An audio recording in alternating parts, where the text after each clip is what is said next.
Assalamualaikum warahmatullahi wabarakatuh. Alhamdulillah wa syukrillah. Assalatu wassalamu ala rasulih. Tuan-tuan, saudara-saudara dan saudari-saudari yang saya hormati,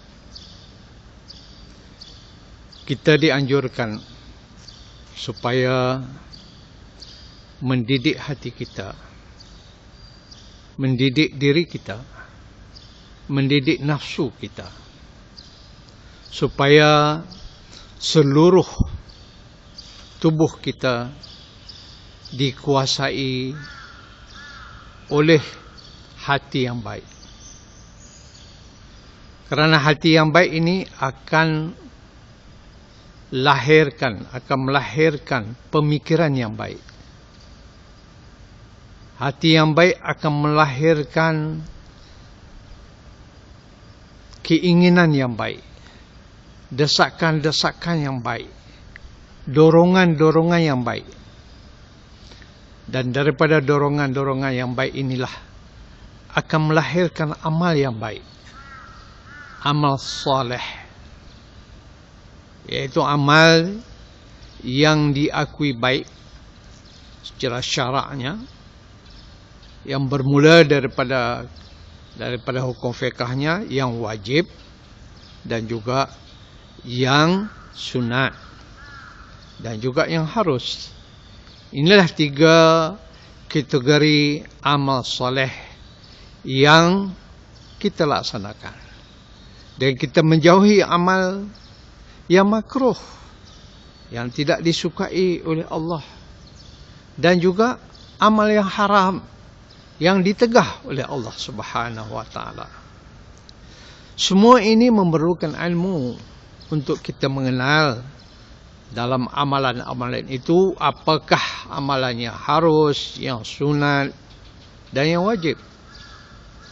Dan kita terus belajar dari masa ke masa untuk memahami dari segi ilmu dan juga dari segi hati. Kita terus mendidik hati kita supaya menjadi baik. Banyak caranya yang dianjurkan, tidak lain dan tidak bukan kembali kepada Islam, kembali kepada sunnah, kembali kepada anjuran-anjuran yang digalakkan oleh Islam, yaitu melalui menuntut ilmu, dan menuntut ilmu yang hak, Quran, daripada as-sunnah, daripada kefahaman sahabat-sahabat, dan daripada pemikiran ulama-ulama yang muktabar. Inilah usaha. Sekiranya kita terus menuntut ilmu ini, Allah akan buka hidayat kepada kita. Kerana menuntut ilmu juga merupakan satu jihad, merupakan satu usaha yang mulia, yang memerlukan kesungguhan, yang memerlukan kesabaran. InsyaAllah dalam kita mendidik hati, kita berusaha untuk memahami dan menghayati sifat-sifat mahmudah, sifat-sifat yang positif, sifat-sifat yang baik. Ini juga memerlukan ilmu. Umpamanya, bagaimanakah dalam hati itu, apakah bentuk perasaan-perasaan yang ada, dan bagaimanakah kita menggunakan perasaan-perasaan tersebut. Kalau kita dalam hubungan kita dengan Allah, hubungan kita dengan Rasulullah sallallahu alaihi wasallam, setelah kita berusaha mengenali Allah dan mengenali Rasulullah sallallahu alaihi wasallam dan sunnah baginda, maka dengan pengenalan ini kita akan dapat tahu apa yang diperintahkan dan apa yang dilarang. Dan daripada pengenalan ini akan mendatangkan perasaan suka. Dan perasaan suka ini akan mendorong kita supaya berusaha melakukan amal yang soleh. Dan usaha-usaha ini akhirnya akan membawa kepada kita kepada kecintaan, iaitu melebihi suka kita.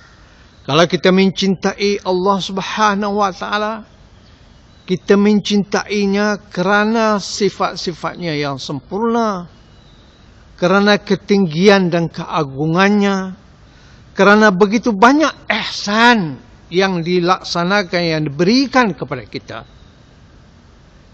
Begitu juga kalau kecintaan kita kepada Rasulullah sallallahu alaihi wasallam, tidak lain kerana Allah mengarahkan kita mencintai Rasulullah dengan cara mentaati dan mengikuti ittiba' sunnah, mengikut sunnah Rasulullah sallallahu alaihi wasallam.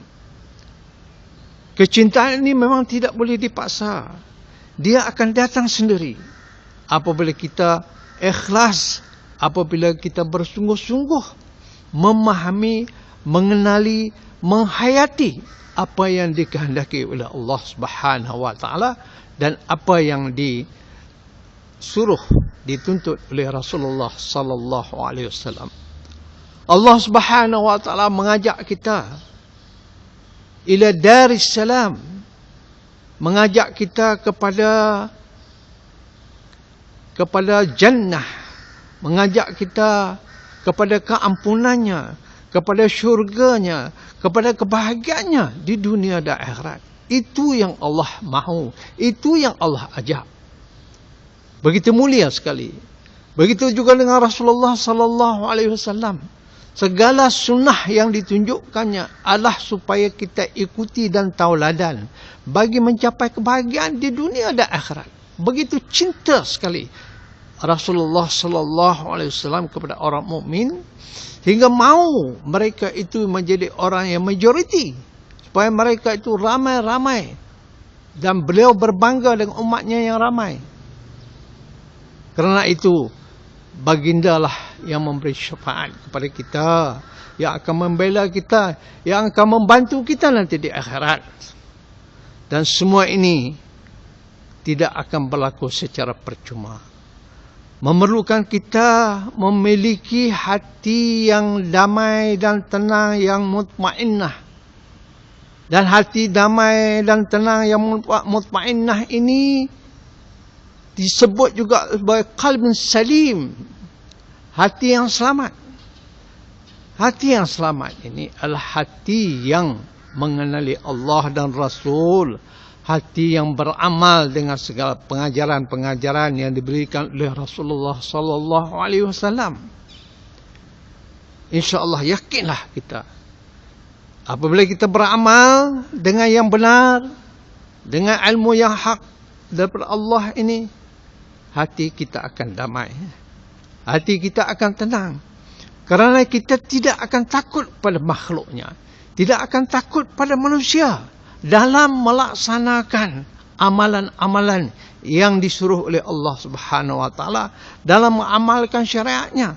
Kerana Allah juga mengatakan supaya kita hanya takut padanya, jangan takut pada orang lain, jangan takut pada musuhnya. Ini akan memberi dorongan kepada kita untuk lebih beramal dengan amal Islami.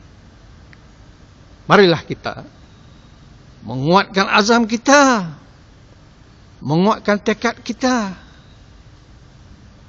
menambahkan amal kita hanya kerana Allah, untuk mendapat keredaan Allah, untuk mencari pengampunannya, untuk mencari dan berlomba-lomba kepada pengampunan, dan juga bermakna kita berlomba-lomba menuju kepada syurga Allah Subhanahu wa taala. Kita mahu ridha Allah dan mahu jannah. Kita minta dan disuruh supaya kita minta. Dan juga kita menjauhi kemurkaan Allah walaupun sekecil mana. Apabila kita tahu perkara yang tidak disukai Allah, kita jauhi. Tidak kira besar atau kecil, tapi itu sikap yang benar, yaitu bertakwa kepada Allah Subhanahu wa taala.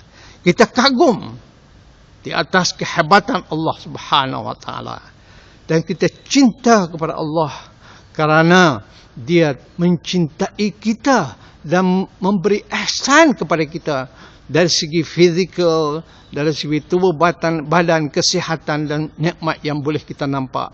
Dan juga Allah lah yang menurunkan, yang mendamaikan hati kita, yang memberikan ketenangan kita dalam melaksanakan perintah-perintah Allah. InsyaAllah. Mudah-mudahan kita menjadi hamba Allah yang bertakwa sebenar-benarnya. Wallahu a'lam. Assalamualaikum warahmatullahi wabarakatuh.